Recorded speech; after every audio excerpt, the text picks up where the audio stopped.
Assalamualaikum warahmatullahi wabarakatuh. Welcome to our 10 meeting of academic reading courses. Di mana membaca akademik adalah suatu keterampilan yang penting yang harus dikuasai seorang mahasiswa terutama pada jurusan pendidikan bahasa Inggris. And today we will learn more about one of the reading technique. Today hari ini kita akan belajar yang namanya note-taking and marking the text. Ini adalah salah satu teknik pendukung yang yang sangat krusial yang harus kalian bisa gunakan saat membaca terutama dalam mencatat. Nah, di mana teknik ini akan membantu kalian memahami, mengorganisasi, dan mengingat informasi penting dari teks akademik yang akan yang lebih kompleks dan kaya akan suatu data evidence.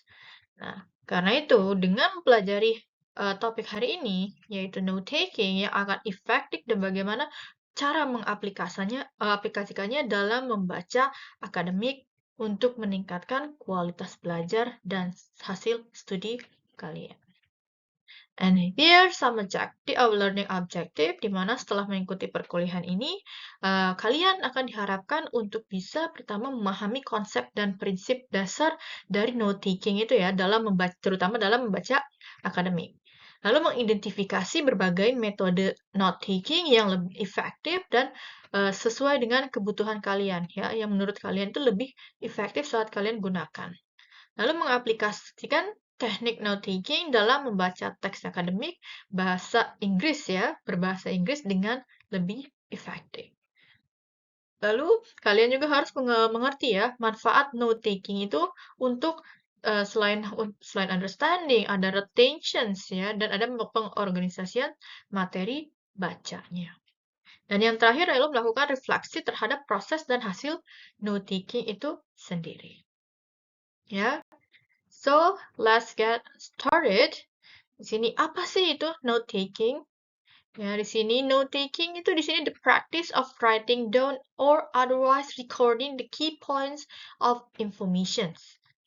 Proses kalian menulis kembali atau merekam ide, konsep, atau informasi yang sangat penting secara tertulis saat membaca sebuah teks akademik berbahasa Inggris. Terutama yang berbahasa Inggris. Nah, di sini it involves an active reading and listening. Nah, di sini kadang ada juga informasi yang kamu gunakan tidak hanya dalam text readingnya, tapi misalnya melalui berita dan lain-lain. As well as connecting and relating. Di sini berarti ada critical thinking-nya lagi.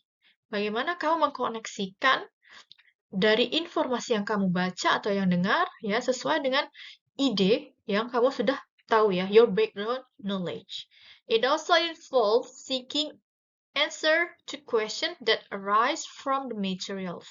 Nah, untuk juga mencari tahu jawaban dari pertanyaan-pertanyaan yang kemungkinan akan diberikan di sini. Jadi notes kamu itu kemungkinan bisa menjawab semua pertanyaan yang kamu cari nanti Karena itu taking notes doesn't simply mean tidak hanya artinya mencoret-coret atau menulis kembali penjelasan secara acak Nah, tapi di sini artinya using a proven system and then effectively recording information before tying everything together. Nah, artinya sesuai dengan sistem yang lebih efektif di mana cara merecordnya itu lebih mudah dibaca dan bisa saling terkoneksi antar semua poin-poin yang kamu buat dalam notes-nya itu. Nah, di mana ada pun benefit dari note-taking di sini, yaitu pertama, help focus on and filter essential information from academic text, yang membantu kalian fokus dan memfilter informasi yang penting dari bacaan yang kalian baca, terutama dalam academic reading text. Lalu meningkatkan yang namanya pemahaman kalian dengan yang namanya mengconvert difficult ideas ke dalam bahasa kamu sendiri. Nah, berarti di sini ada membantu kalian melakukan para frase mempermudah proses pemahaman dan retention retensi informasi. Produce organized study materials for review and exam preparation. Menjadi bahan belajar yang sudah terorganisir ya untuk bisa review dan persiapan ujian kalian nanti.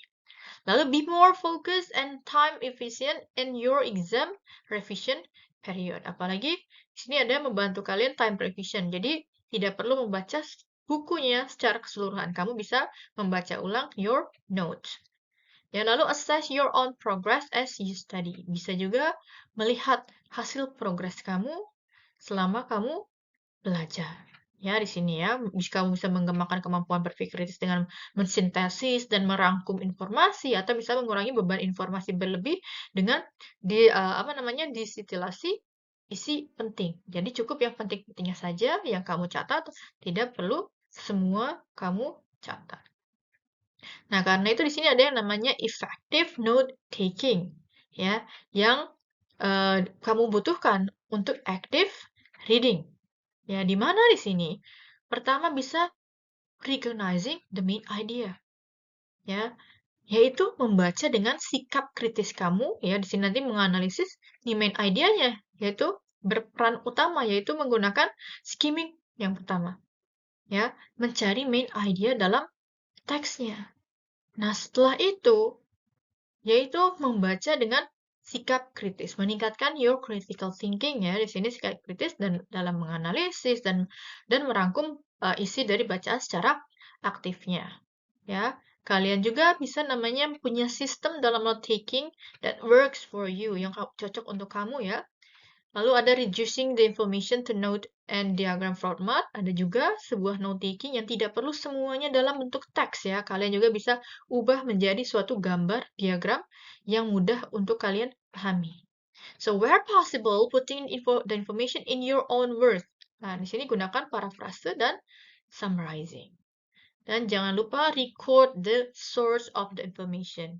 Nah, jangan lupa tuliskan reference-nya agar kamu tidak harus bolak-balik atau mendownload ulang jurnal atau artikel yang kamu baca ya di sini. Next, di sini ada reading notes strateginya. Pertama, kamu harus selektif dalam dan sistematik ya. Kamu harus memilih-milih teksnya yang benar-benar ingin kamu baca dan yang benar-benar bisa menjawab pertanyaan-pertanyaan yang diberikan. Nah, karena itu yang harus kamu kan ya, think about your purpose for reading. Tujuan kamu membaca apa ya? Lalu gunakan skimming. Selanjutnya kamu bisa meng-highlight dulu atau memark ya poin-poin pentingnya yang saat kamu baca atau teks-teks kalimat-kalimat pendukung dari main poinnya. Ya, read the relevant sections. Nah, jika ada contoh atau sesuatu yang di mark atau misalnya di bold, italic, nah ini kamu juga harus bisa buat connectionnya nanti ya. Set on your notebook. Di sini ada yang column dan buat kolom ya. Jangan semuanya secara rata ke bawah. Jadi seakan-akan kamu membuat sebuah cerita. Nah, tapi kamu buat berkolom ya. Membuat kolom atau rows ya, sesuai dengan yang kamu mau. Heading that include bibliographic reference. Nah, kamu juga bisa menggunakan heading reference sebagai headingnya atau bisa di bawah summary-nya. Kamu bisa juga menggunakan colors ya, warna untuk meng-highlight. Jadi agar tidak monoton. Lalu mengidentifikasi tujuan kamu dan fungsi teksnya seperti apa. Ya, lihat judulnya. Ya, lihat abstraknya, lihat preface-nya ya jika ada. Lalu kamu bisa juga membaca intronya, first paragraph-nya. Nah, dari sana kamu bisa tentukan apakah ini teksnya reading artikel, journal, book atau apa ya. Kamu harus bisa melihat fungsinya. Ya, atau misalnya teknik organizing information-nya. Apakah misalnya thematic, comparison dan lain-lain.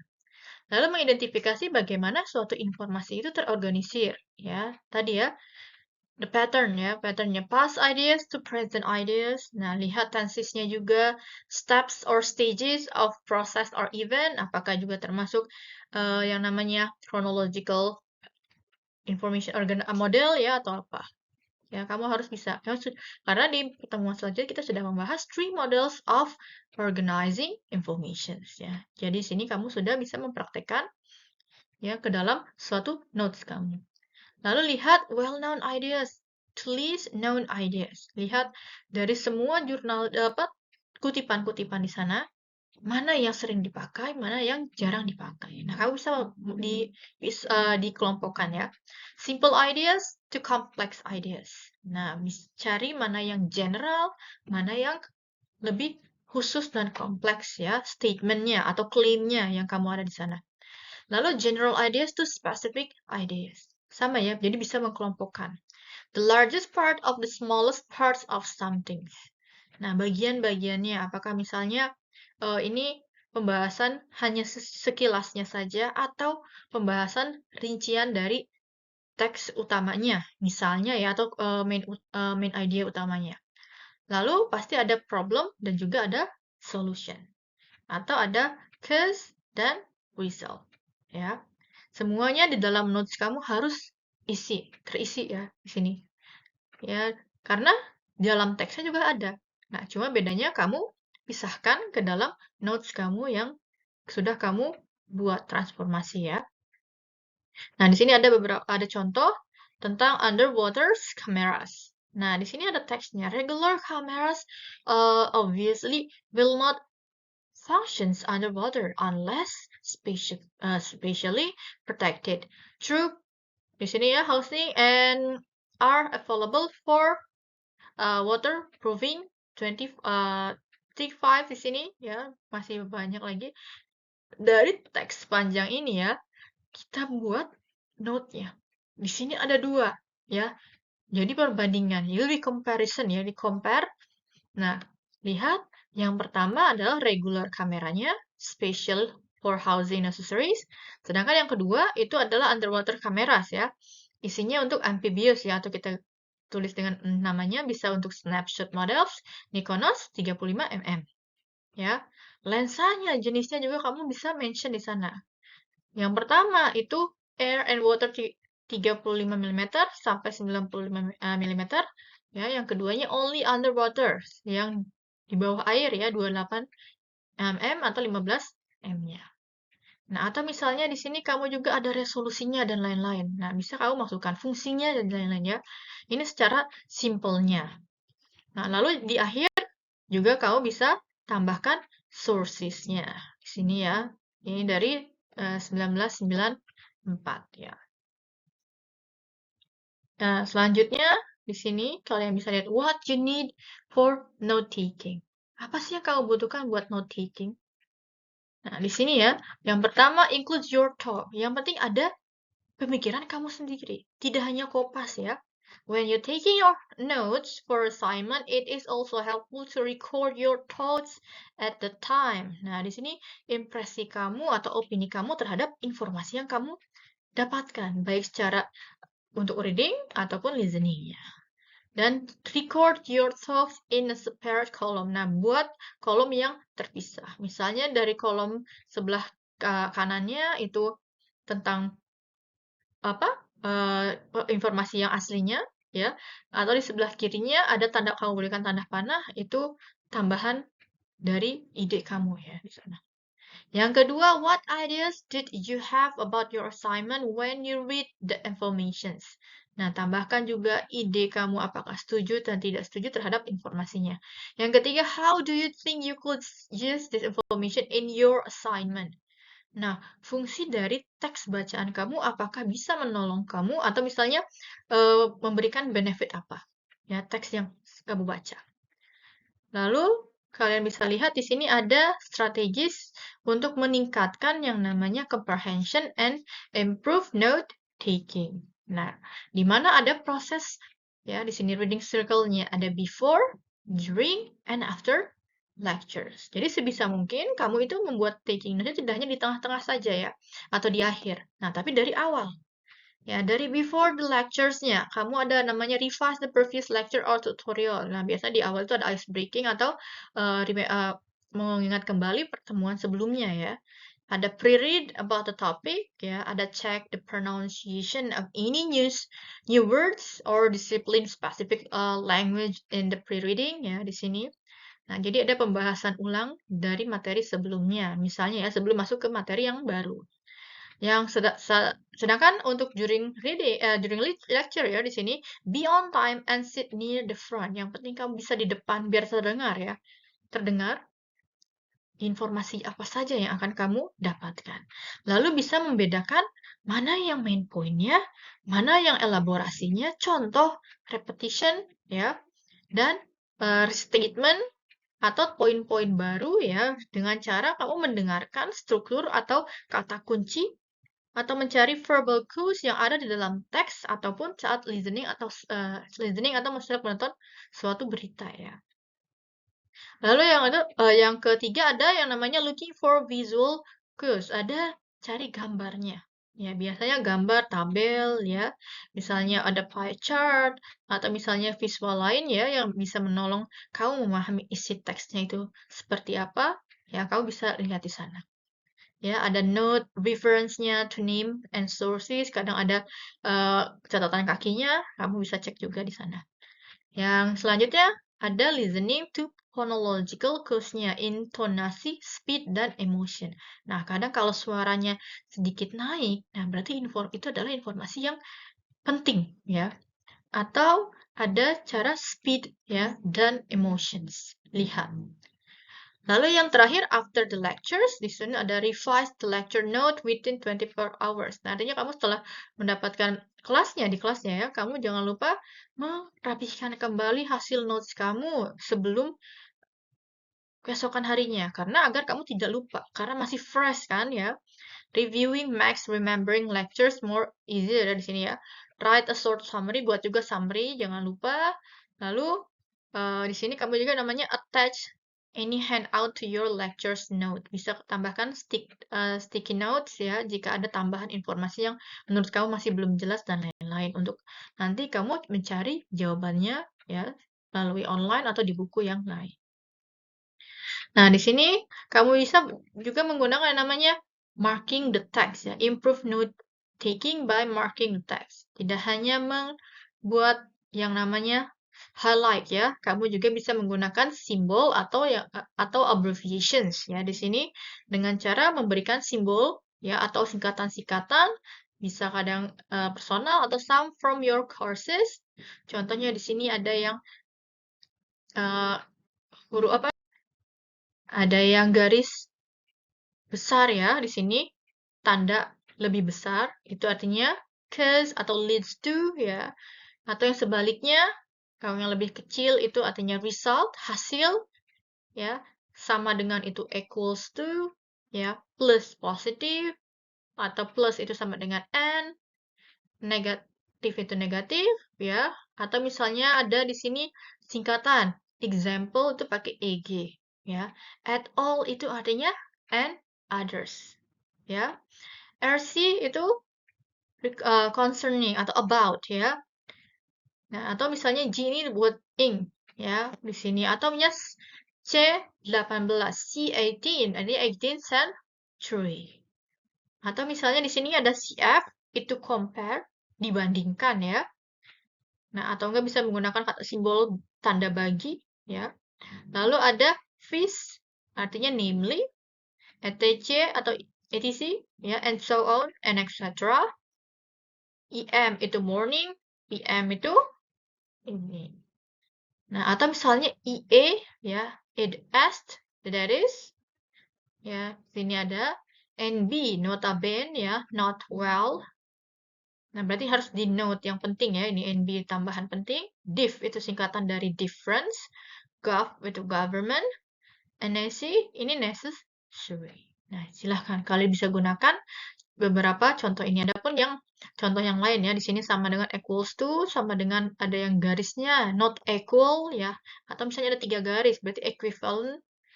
Yang titik 3 itunya therefore, thus, and so, atau yang kebalikannya itu artinya because, dan lain-lain ya. Ini beberapa contoh simbol ya, kamu bisa mencari sendiri ya, atau bisa membuat jenis simbol yang lain. Nah, di sini ada beberapa note-taking methods ya. Yang pertama ada mind mapping. Nah, di mana di sini kamu merubah hasil informasi kamu itu ke dalam suatu visual teknik using diagrams that connect the main ideas. Ya, di sini menghubungkan konsep utama dengan ide yang terkait ya, yang sangat cocok untuk mengorganisasi informasi secara visual dan terstruktur. Ya, ada subtopiknya dan lain-lain. And di sini informasinya itu bisa ditambahkan ya ke dalam konsep mapnya in and sequence dengan bertahap ya, secara bertahap. Nah, ini ada contohnya. Di sini kita ada main secara general itu tentang health, kesehatan. Nah, apa saja yang mempengaruhi kesehatan? Nah, di sana ada exercise, ada sleep, diet, health, and stress. Nah, dari 5 poin ini masih ada poin-poin sub-sub poinnya. Nah, misalnya di sini, kenapa sleep itu bisa mempengaruhi kesehatan? Nah, sleep-nya dipengaruhi oleh apa dulu? Ada insomnia, ada consequence. Atau misalnya di sini ada health-nya dipengaruhi karena diet. Nah, dietnya itu jenisnya apa? Ada yang fruit, vegetables, atau low in fat. Jenisnya ya, yang bisa membuat kita lebih sehat. Atau misalnya akibat banyak stresnya. Nah, berarti ada cause, ada effect-nya, ada juga solution-nya. Ya, jadi setiap poin itu pasti ada sub-poinnya, ya, dan ada hasil akhirnya, result-nya ya. Lalu ada yang namanya Cornell method. Ya, di sini artinya Cornell method itu membagi halaman catatan itu menjadi 3 bagian. Ruang utama untuk catatan, kolom kecil sebelah kirinya untuk kata kunci atau pertanyaan, dan bagian bawahnya itu adalah ringkasan ya, di mana teknik ini akan membantu kalian untuk mengorganisasikan dan memudahkan untuk mereview. Atau yang ketiga, outlining. Ya, membuat outline, yaitu mencatat informasi dengan sistem hierarki ya, bertahap dari general ke spesifik ya di sini atau kebaliknya. Ya, menggunakan poin dan subpoin untuk mengorganisasikan ide secara sistematis dari yang utama sampai ke yang lebih rinci. Nah, selanjutnya ada yang flowchart ya, di sini mapping diagram alur. Nah, bentuknya kalau tadi kan kayak laba-laba ya. Nah, kalau ini alur, jadi bertahap sequence ya. Di sini membuat diagram atau flowchart-nya untuk mempresentasikan proses. Ya, proses hubungan sebab akibat atau misalnya alur logika dalam sebuah materi baca. Ya, misalnya mapping apa misalnya tahun pertama, 2, 3 dan selanjutnya ya, itu proses. Ya. Yang terakhir ada sebelum yang terakhir ini ada yang namanya contoh ya. Contoh tadi Cornell method, di sini ada left column ya di sini, lalu ada main notes, ada summary at the bottom. Terakhir ya. Di sini di akhir itu ada summary. Bagian kiri itu adalah konteks clue-nya, pertanyaan-pertanyaan yang harus bisa dijawab di dalam main notes kamu. Ya, what is the language acquisition? Language acquisition is a natural process through exposure. Types-nya ada 2. Di sini, what is the critical period of critical hypothesis-nya? Critical period hypothesis explain bla bla bla. Lalu di bawahnya adalah summary-nya. Nah, ini summary-nya yang pendek ya, tapi sebisa mungkin agak panjang lagi. Atau contoh seperti ini ya. Lihat, ini model bentuknya ya, yang bagus. Nah, di mana isi, lihat bagian kolom isinya ya, main notes-nya, lihat ada yang penting kamu bisa record, recite, reflect, and review. Nah, berarti R-key ya di sini 4R ya. Ada 4R untuk main note-nya, Q-nya itu ada question, isinya kamu ya, dan di bawahnya adalah summary. Lihat, kamu bisa baca record itu, kalau yang kamu record itu adalah dari during, ya, while, and sampai closing-nya. Lalu recite. Nah, ini berarti kamu bisa mengcover kolom ya. Setiap kolom-kolomnya itu kamu bisa tutup dulu sampai kamu membaca kembali atau recite isi note kamu. Apakah sesuai dengan teksnya yang kamu hafalkan ya, by your own words ya. Lalu ada reflect. Reflect itu kamu menanyakan pertanyaan pada diri kamu sendiri. Ya, apakah sih di sini fakta yang signifikannya? Evidence-nya apa sih yang terlihat jelas? What the principle misalnya? Atau how can I apply them? Bagaimana kita bisa mengaplikasikan informasi yang kamu dapat ini ya? How do they fit? Ya, dan lain-lain. Nah, yang terakhir ada review-nya. Spend time reviewing all your previous notes. Ya, di sini. Kalian bisa ini. Lalu, jangan lupa di bawah Q-nya di sini, bagian bawah question itu bagian ada reference-nya. Ya, reference-nya. Jadi ada tambahan di sini adapted from bla bla bla. Di mana ya? Nah, di mana dengan penggunaan Cornell note-taking ini akan memberikan kamu benefit, yaitu short time to absorb information as a result of which effective learning is stimulated. Nah, karena kamu sudah menggunakan your critical thinking di sini saat membuat notes-nya. Dengan good overall picture, dengan penjelasan yang lebih rinci seperti ini ya, materinya itu akan lebih mudah kalian pelajari, that you can arrive at the core of the subject matter and apply the lecture materials more quickly. Karena sudah jelas ya di sini. Oke, next ada note-taking system, yaitu ya lebih fokus ke yang namanya sentence method ya. Tadi outline method sudah dijelaskan, di sini ada sentence methodnya, writing down its important details as separate sentence. Terpisah ya. Kita menulisnya secara terpisah ya, menggunakan recordings, factual information sebagai progress kamu. Contohnya dalam sentence method. Di sini ada revolution. A revolution is any occurrence that affect others aspect of life, such as economic life, social life, and so forth. Therefore, revolution cause change. Nah, kamu tambahkan dalam kurung ya. See page 29-30 in your text about this, atau punya buku apa. Ya. Lalu tambahkan bawahnya note-nya. Ya, kalau outline sentence method-nya di sini ya, yang lebih simpelnya bisa revolutions, occurrence that affect other aspect of life. Contohnya, bla bla bla. CF-nya itu compare tadi ya. CF itu singkatan dari simbol compare. Kamu di-compare dengan isi teks halaman 28-30. Yang di atas itu sentence method-nya, yang di bawah itu adalah outline-nya ya, yang lebih simple. Nah, selanjutnya kita akan melakukan practice ya. Kamu bisa mencari teks tentang the role of input in second language acquisition. Cari yang jurnal terbaru atau misalnya artikel-artikel terbaru ya. Gunakan Cornell method semenarik mungkin ya kamu buat. Boleh di Word atau boleh secara tertulis. Fill the main notes-nya, keywords-nya, question column-nya, dan write a brief summary ya. Lalu submit your notes-nya and reflect on your note-taking experience. Yes. Di bawah selesai note summary itu kamu boleh tambahkan reflection impresi kamu saat membuat note-taking ini.